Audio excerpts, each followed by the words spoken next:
Welcome to the Ultimate Sports Podcast. Today is Tuesday, September 17th, 2019. Today I'm going to recap last night's Monday Night Football game a little bit. I'm going to look back on yesterday's baseball games, look ahead to today's games. A big name, future Hall of Fame quarterback benched for a rookie. NFL Power Rankings for this week. Guess the lines for NFL Week 3, and best bet of the day. Okay, we're going to start with Monday Night Football.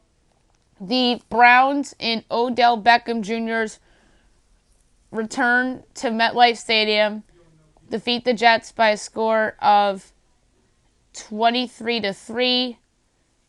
The Jets obviously looked listless offensively without Sam Darnold. Trevor Siemian started the game, and then he had to leave the game because he had a gruesome injury to his ankle. Then came in Luke Falk. Meanwhile, Baker Mayfield, 19-35, 325 yards, a touchdown, interception. Better game for him. Odell Beckham Jr.'s return to MetLife. 6 receptions, 161 yards, and a touchdown. Obviously, that touchdown was an 81-yarder from Mayfield. That essentially put the game away early in the fourth quarter. Luke Falk, after coming in for the injured Trevor Siemian, 20 of 25, 198 yards. And Siemian 3 for 6, 3 yards. He was dreadful. Le'Veon Bell, 21 carries, 68 yards, and 10 receptions for 61 yards. So Le'Veon Bell couldn't do it all. And he couldn't even get in the end zone, more importantly. So it looks like Luke Falk's going to be the Jets' starting quarterback before Sam Darnold comes back, because that was a very gruesome ankle injury to Siemian. It looked like it was dislocated.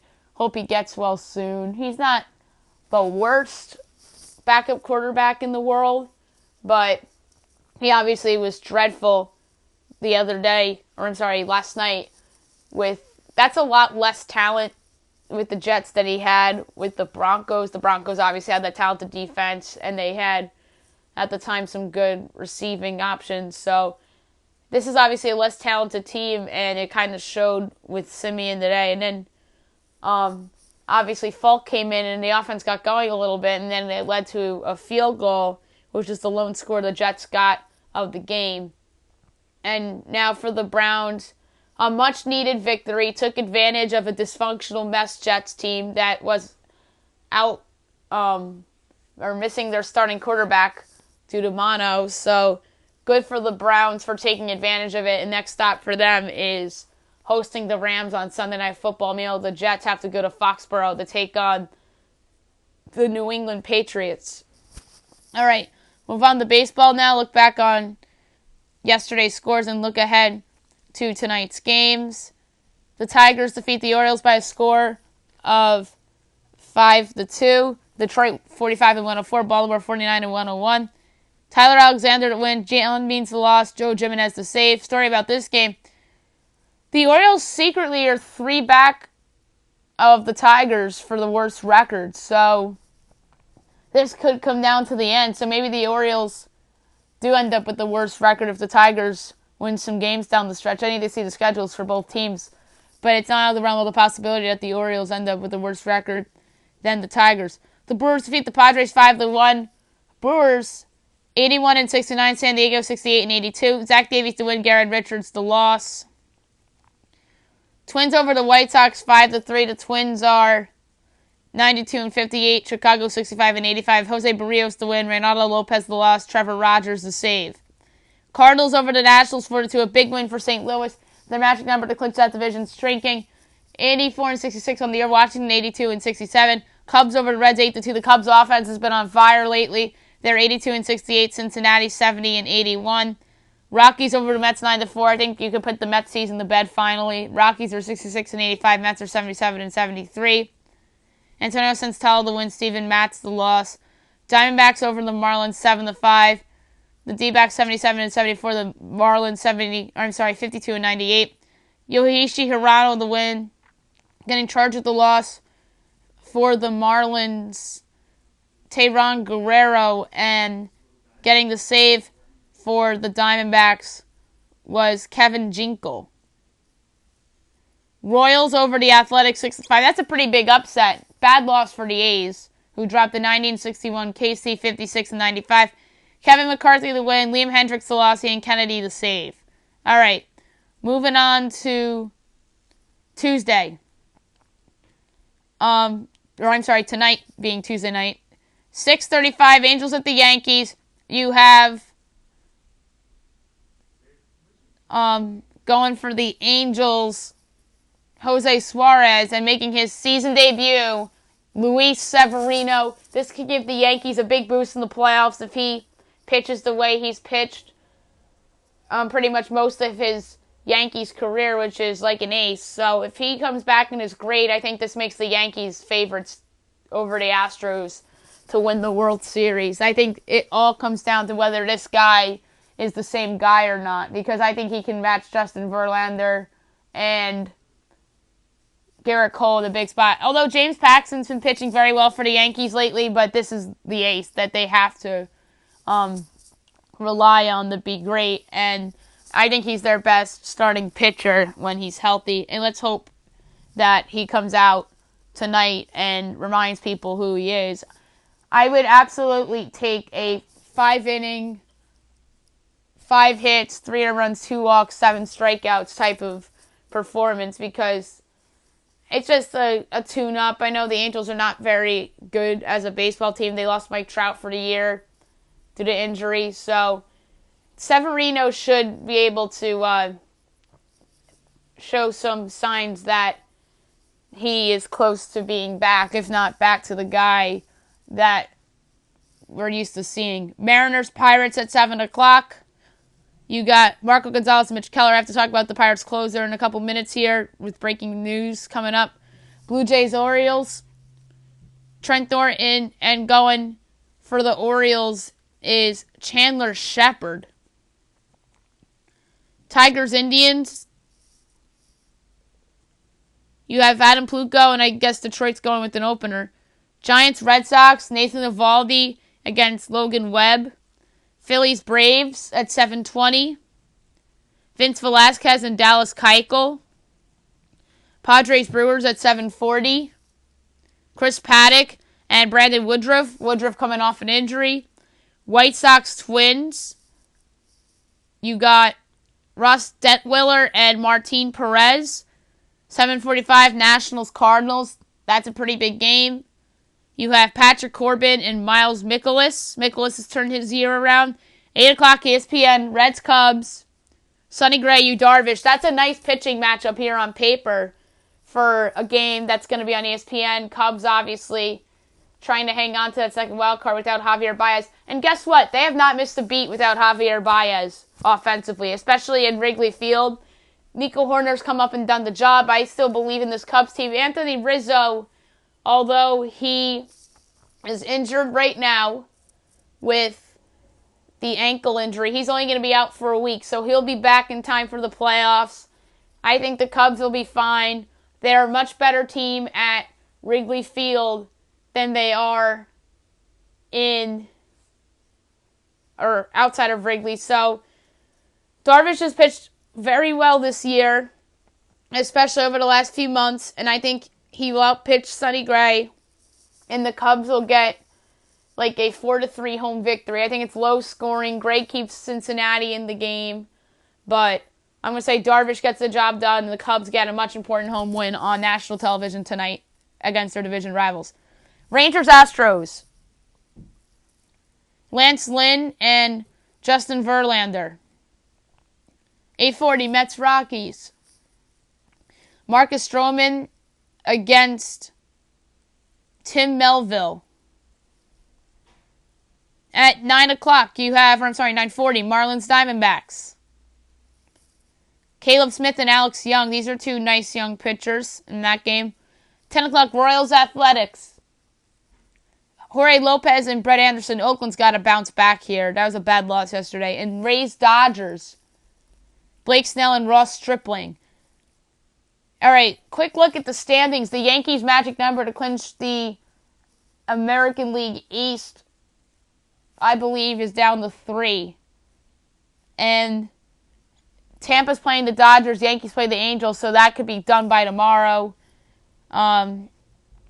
Minnesota, it's a matter of when, not if, for them to clinch the Central. Same for Houston in the West.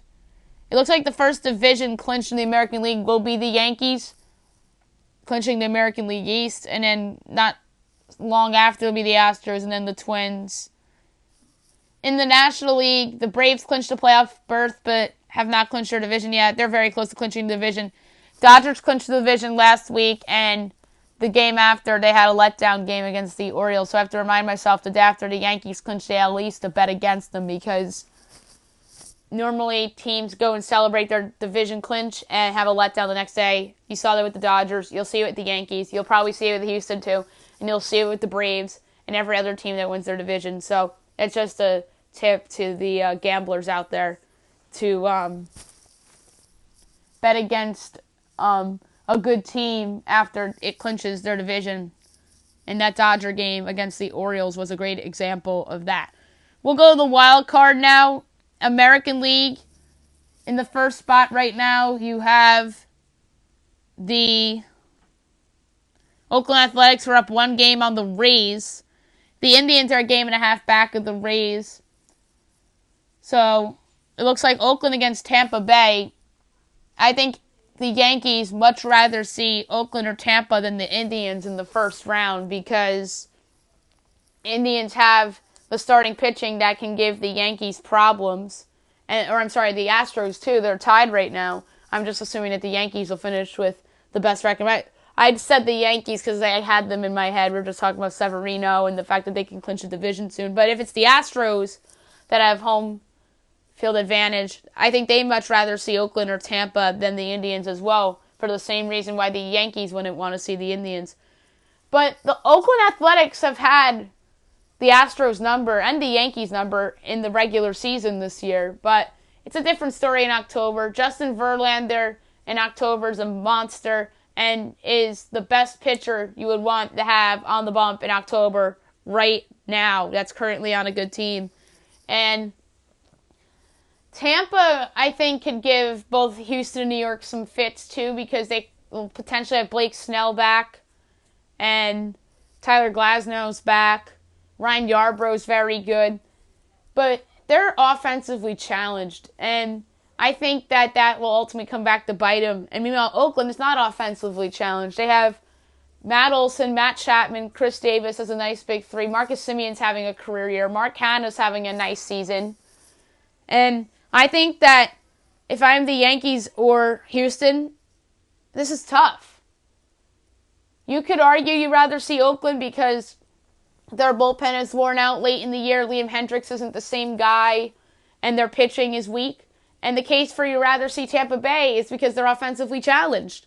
So if you're New York or Houston, you would much rather see Oakland or Tampa Bay than Cleveland, because Cleveland has the starting pitching that could potentially give you guys fits and could potentially knock you out in the division round. And plus they have the offense, especially if Jose Ramirez is back.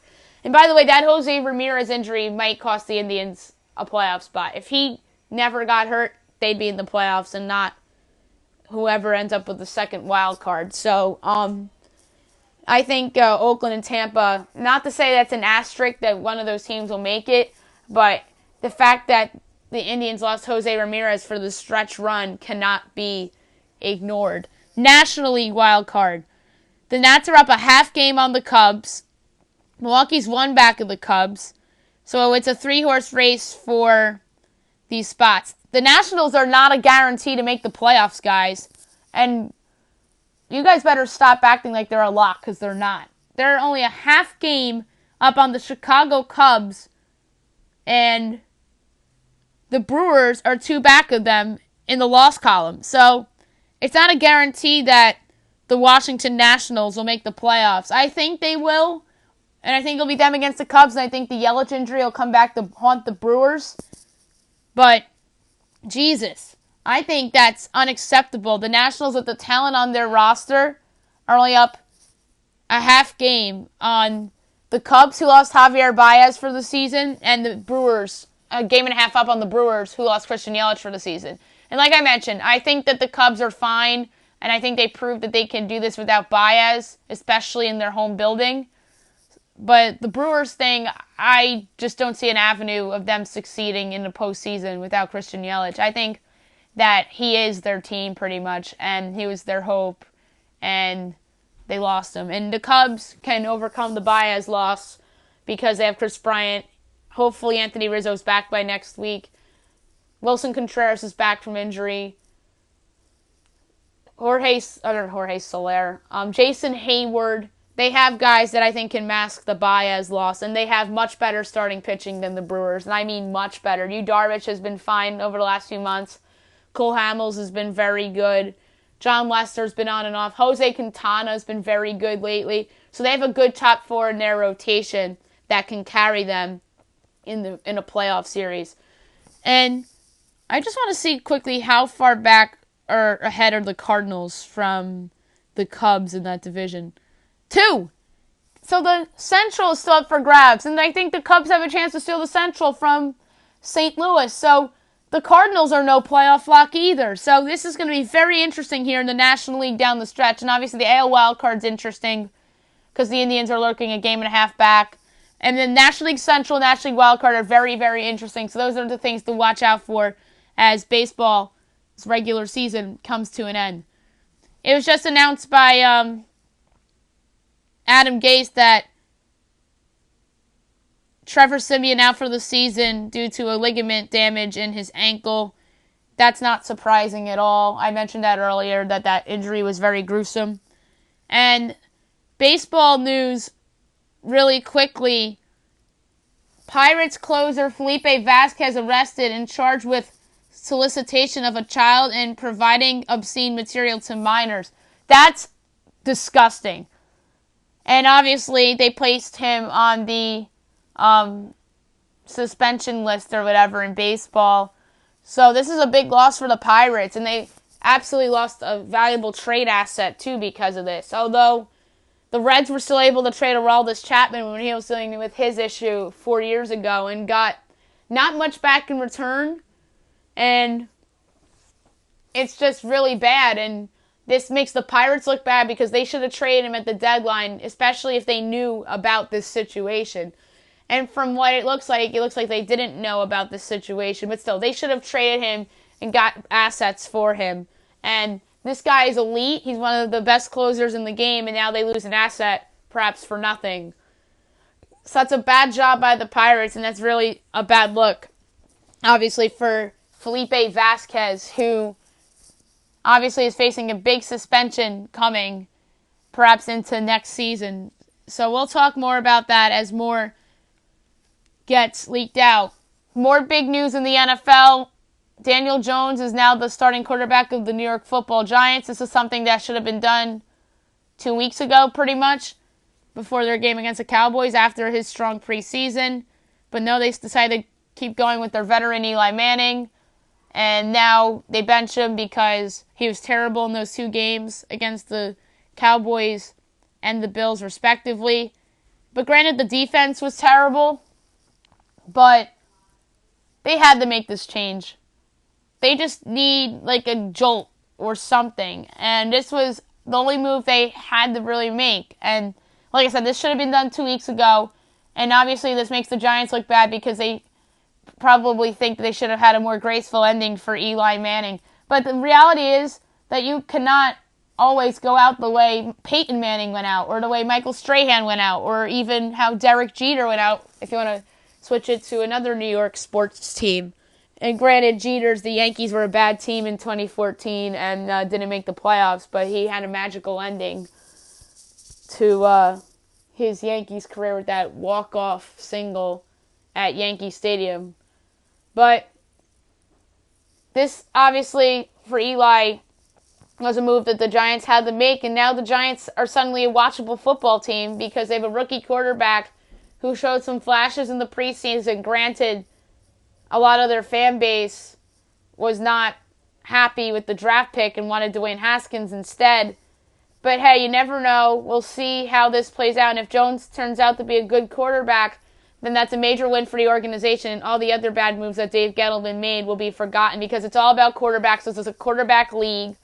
And You're even seeing him in Minnesota. Like, Rick Spielman is drafted very well with the Vikings, and then he overpays for Kirk Cousins, and Kirk Cousins can't win a game to save his life. So, or can't win a big game to save his life. So, Rick Spielman's legacy with the Vikings is going to be looked upon Kirk Cousins and how he performs in big games and not the draftings of the team around him. And then the opposite can be said about Dave Gettleman, although he's made every bad move you could possibly make, not getting enough for Odell Beckham Jr., overpaying Golden Tate, and then Tate gets suspended for a fertility drug on top of that, and hiring Pat Shurmur. Meanwhile, there are better guys available, although if he hired Matt Patricia, it could have been even worse because Matt Patricia is just a terrible football coach, and he's somebody that I think is going to lose his job this year if the Lions don't surprise people. But there's been so many bad moves that Dave Gettleman's made as the Giants general manager. But if Daniel Jones turns out to be good, then he's going to be remembered fondly for that only. Because the NFL is a quarterback's league. And if the quarterback's good, then you'll be remembered for in a good way. So Daniel Jones will start in week 3 against the Buccaneers, a Buccaneers team that I think is overrated, a team that I think was lucky to win last week because Cam Newton wasn't healthy. So I really think that there's a chance that Daniel Jones goes out there and performs well against a mediocre Tampa Bay team. All right, power rankings for week 3 of the NFL season. I go from 32 to 1 as I do each and every week. Number 32 will be the Miami Dolphins until further notice because that's just a horrendous football team. And that's a team that might just go 0-16 on the season. They're horrible. They're probably the worst team I've ever seen. And it's just a shame to those fans. And I feel bad for Josh Rosen, who really has been unlucky in his 2 appearances for the Dolphins. They should just start Josh Rosen next week. Although they won't because they think that Fitzpatrick's good. Fitzpatrick sucks. Like, he was good last year with the Bucs because the Bucs actually have a solid offensive line, or did have a solid offensive line, and have Mike Evans. The Dolphins have nobody. And so that's the difference for Fitzpatrick this year and Fitzpatrick last year. And the Dolphins, I mean, do I think they'll go 0-16? Yeah, I think there's a great chance they go 0-16. But you never know. Upsets happen. We thought the Browns were going to go 0-16 a few years ago, and then they upset the Chargers in Week 16. And then the very next year, they actually did go 0-16, and then they drafted Baker Mayfield, and the rest is history. And now the Browns are a good football team and will probably make the playoffs this year. So it might get good quicker than you think, and you can just see it right now with the Browns, who hit 2 draft picks at 1 overall with Myles Garrett and Baker Mayfield, and obviously helps that they traded for the best receiver in football, perhaps, and Odell Beckham Jr. So the Browns are in a good spot, and maybe the Dolphins see what happened with the Browns, and maybe they're trying to go that route. And obviously, we'll talk about the big trade from yesterday once we get to the Pittsburgh Steelers, as they acquired Minkah Fitzpatrick from the Dolphins, and the Dolphins got back a first-round pick, a 2020 first-round pick, and a fifth-round pick in, I believe it's 2021.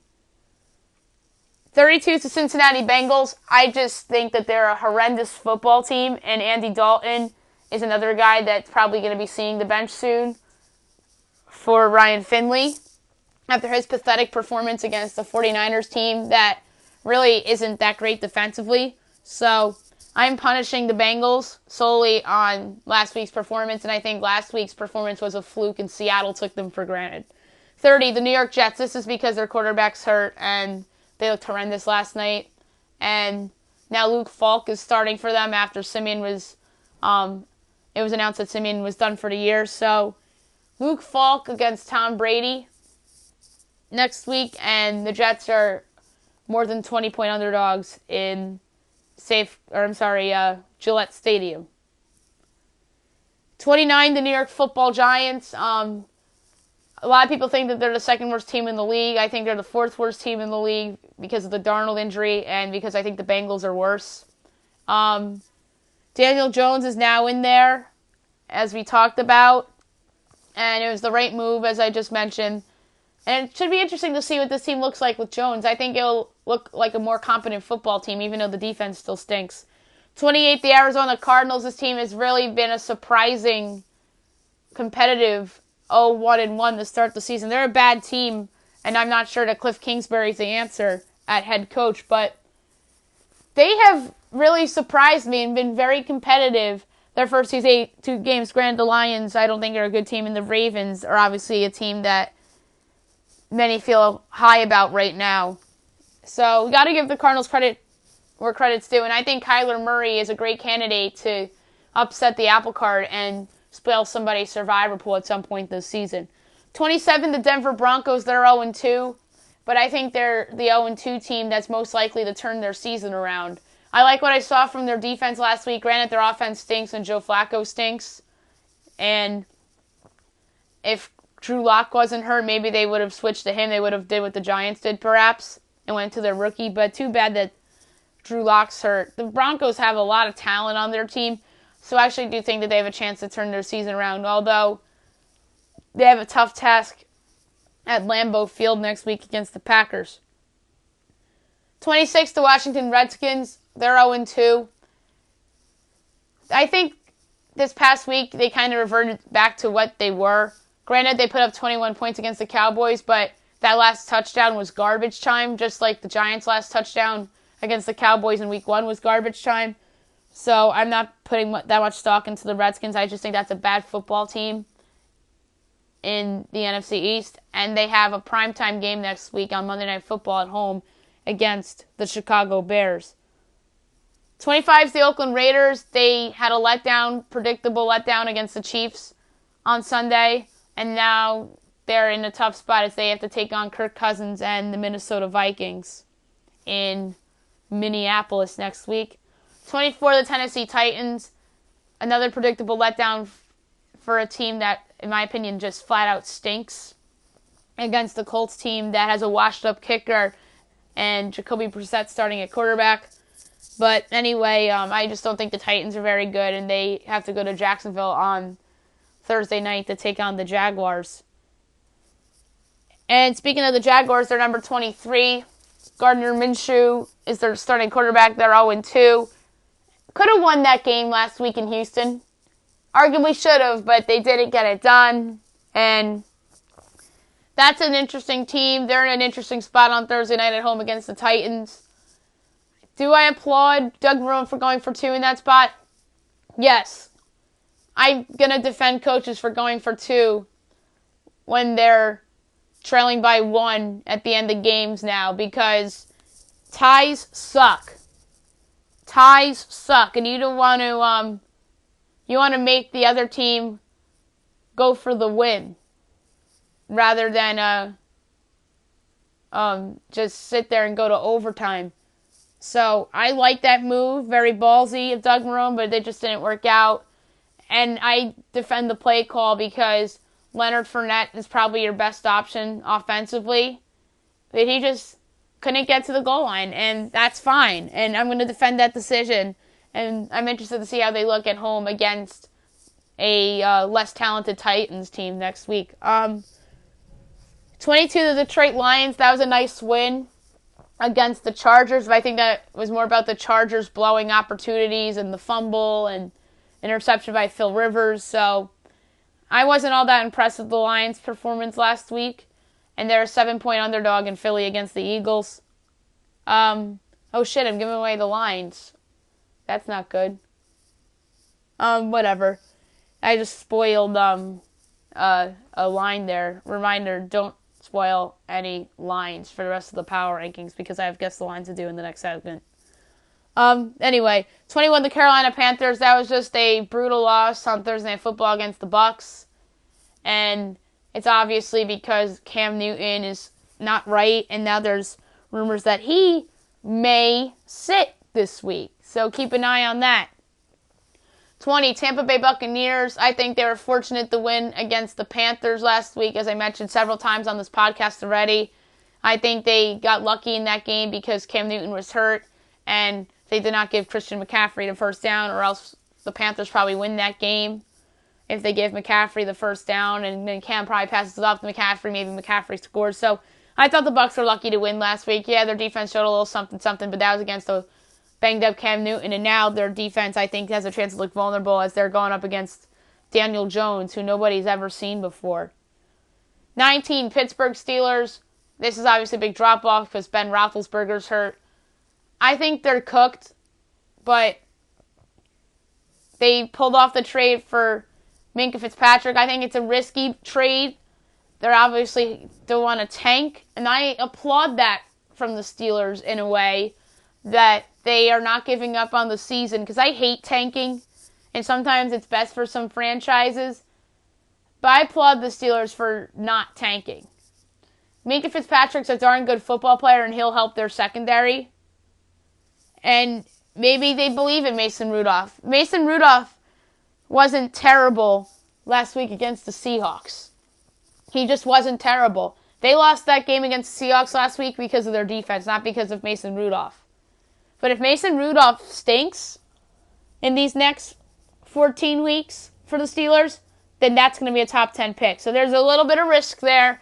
I applaud the Steelers for doing it, but if the Steelers stink because Mason Rudolph stinks, then I'm going to kill them for that trade.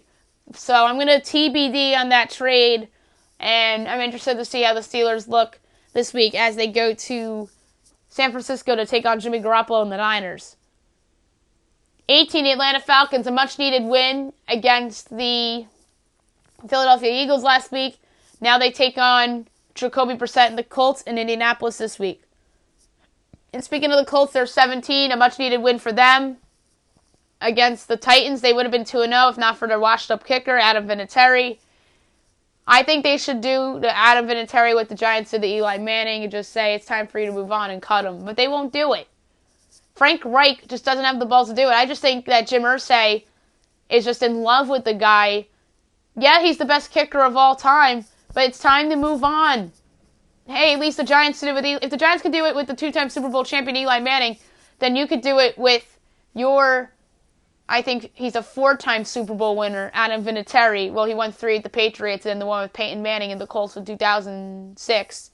So I think that the Colts should move on from Adam Vinatieri, and he's the sole reason why that team is not 2-0. I'm sorry. And 16's the Seattle Seahawks. Lucky 2-0 because the Bengals probably should have beat them in week 1. They looked bad in that game.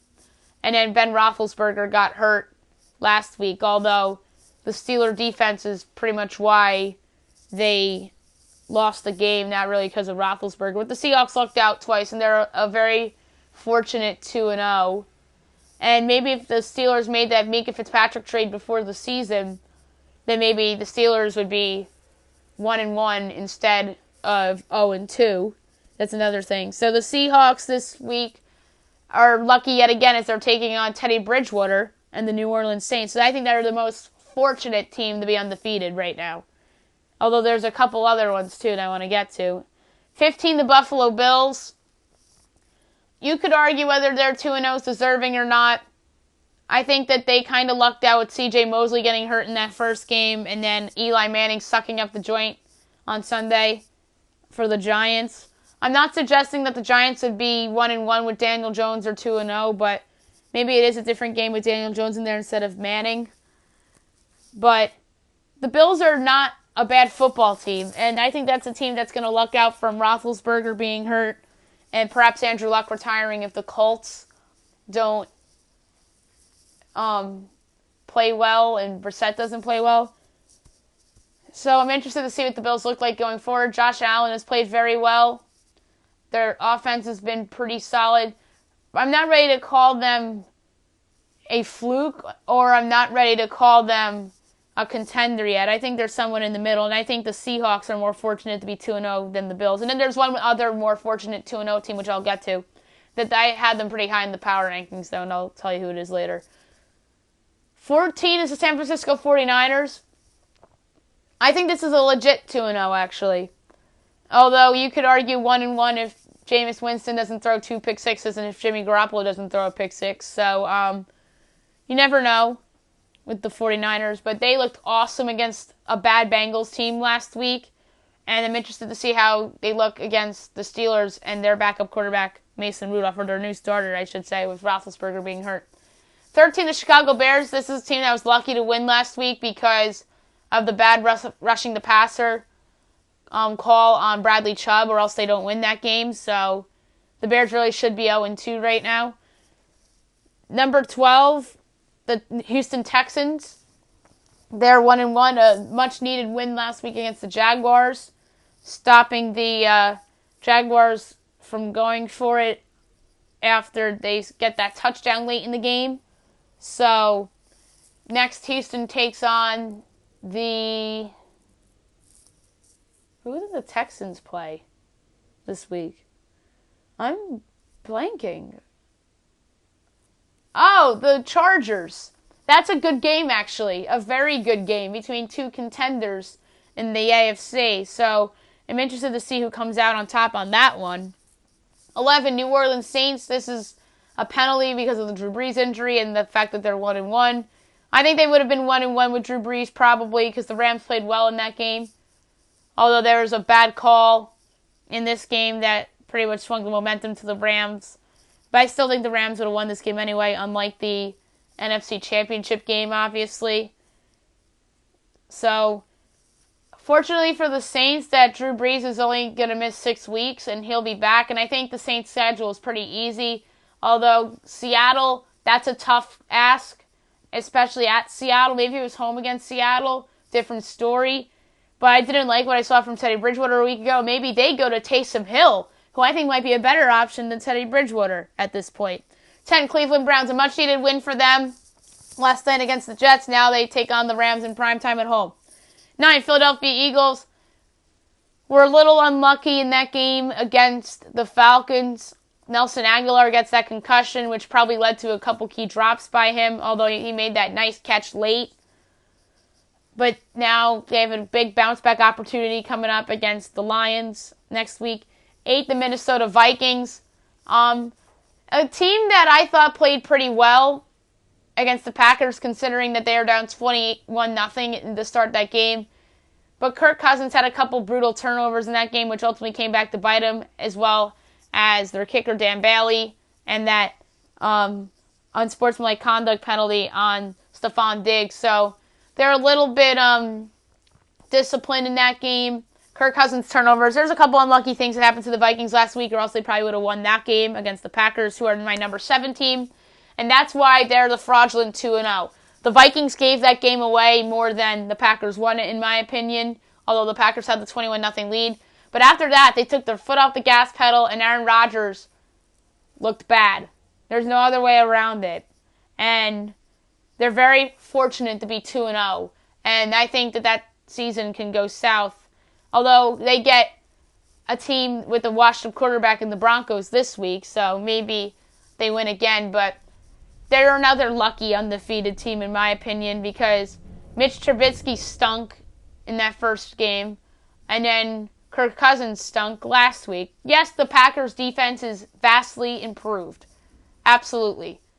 But it showed some leaks against the Vikings. It did. Especially with Stephon Diggs and Adam Thielen, 2 of the great receivers in the league, and Dalvin Cook had a big game. And obviously, the Packers held on and won. And 2-0 is 2-0, I get it. But I think that this team could be headed for some trouble in the future.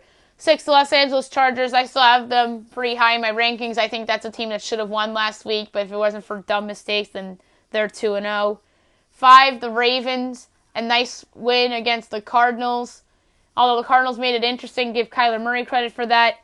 But 2-0 is 2-0, and now they take on Patrick Mahomes and the Chiefs, in which should be the most entertaining game of Week 3. Number 4 is the Rams, a very good football team. They were fortunate that Drew Brees got hurt, but I still think they would have won that game. I thought they played better as that game got on. And now they have a tough ask on Sunday Night Football next week as they go to Cleveland. They take on the Browns in what I think is going to be the biggest game for the Browns in years on Sunday Night Football against the team that represented the NFC in the Super Bowl a year ago. 3 to Dallas Cowboys, another week, another win. I think that score against the Redskins was more decisive than it looked because that last touchdown was garbage time. So the second week in a row where the score looked less decisive than it really was. I think the Cowboys right now are the team to beat in the NFC. They are very good. Number 2, the Kansas City Chiefs, another team that's very good. Their defense was a lot better than it was a week ago against the Jaguars. Maybe that was more about the Raiders having a letdown after that Broncos win. But Patrick Mahomes, yet again, with a fantastic game. And they don't even miss Tyreek Hill yet. And number 1, the New England Patriots, they're going to be number 1 until they lose a football game. That's the bottom line. Unless if they lose a football game and everybody else has lost a football game. So, like the Dolphins being number 32 is going to be a certainty the whole year. The same could be probably said about the Patriots for at least the first half of the season because their schedule is very easy. They have the Jets twice, they have the Giants, they have the Redskins. So they have a very easy schedule ahead of them coming up. Guess the lines. Week 3 NFL will start on Thursday night when the Jaguars host the Titans, and I had the Jaguars as a 3-point favorite at home against the Titans, but I was obviously off on this line as the Titans are actually giving 1.5 points. I probably just thought even teams give the field goal to the home team because I'm just not high on the Titans. That's why I gave the Jaguars that many points at home. Bills hosting the Bengals. I have the Bills by 6.5. The Bills are favored by 6, half point off. Dolphins, Cowboys. I have the Cowboys by 21, and that's the correct line. Broncos at Green Bay. I have Green Bay by 9.5. Green Bay by 8. Falcons against the Colts. I actually have the Falcons as a 2.5 point favorite here. I just thought that the Falcons, that the Vegas was going to react to their win, and the fact that Jacoby Brissett's their quarterback and not Andrew Luck. I just think that Vegas wasn't sold on Brissett, and the Adam Vinatieri thing's a problem. But no, the Colts are a 2-point favorite, and that's okay that I was wrong on that one. I'll admit defeat on that one, because I think that's a nice spot for the Colts, actually. Although I think the Falcons have a chance. Ravens at the Chiefs. I have the Chiefs by 6. It's 6.5, so a half point off. And that was the same line as last year, if you guys remember. And obviously the Ravens covered in that game. The Raiders at the Vikings. I have the Vikings by 9.5, Vikings by 8. So similar situation with the Packer-Bronco game there.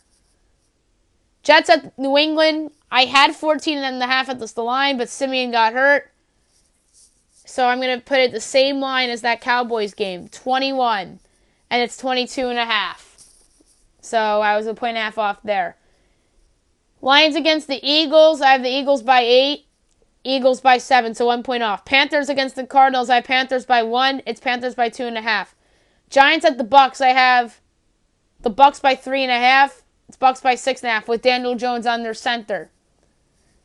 Texans at the Chargers. I have the Chargers by 3.5. It's Chargers by 3. Steelers against the 49ers. I was way off on this one. I had the 49ers by 1.5. 49ers by 6.5. Yikes. Saints at the Seahawks. I have Seahawks by 3. It's Seahawks by 4.5. Rams at the Browns. I have Rams by 1. It's Rams by 3. Bears at the Redskins. Monday Night Football. I have the Bears by 5.5 at the Redskins, and it's Bears minus 4. So I got one line right, which was the Dolphins-Cowboys game. There's obviously 2 obvious survivor pool picks for this week, and I think I know where I'm going on this. Best bet of the day brought to you by FanDuel. I am going to do 5 baseball teams on a parlay, small one, but a one worth making. In Luis Severino's return to the mound, I am taking the New York Yankees at home against the Angels. Whether Severino looks good or not, they're home, and the Angels don't have Mike Trout. I'm taking the Braves. I'm taking the Twins over the White Sox. The Braves are, by the way, playing the Phillies. Astros over the Rangers, and then the Athletics over the Royals. Wagering 31 cents on this, 422 odds, payout of $1.62. that's it for the podcast today. I'll be back tomorrow recapping the baseball games, looking ahead to tomorrow's games, college football week 4 bowl projections, and any other news that happens in the world of sports. Maybe I'll get a guest on tomorrow to talk about all the NFL news from the first 2 weeks of the season. Hope you guys have a great day, everybody.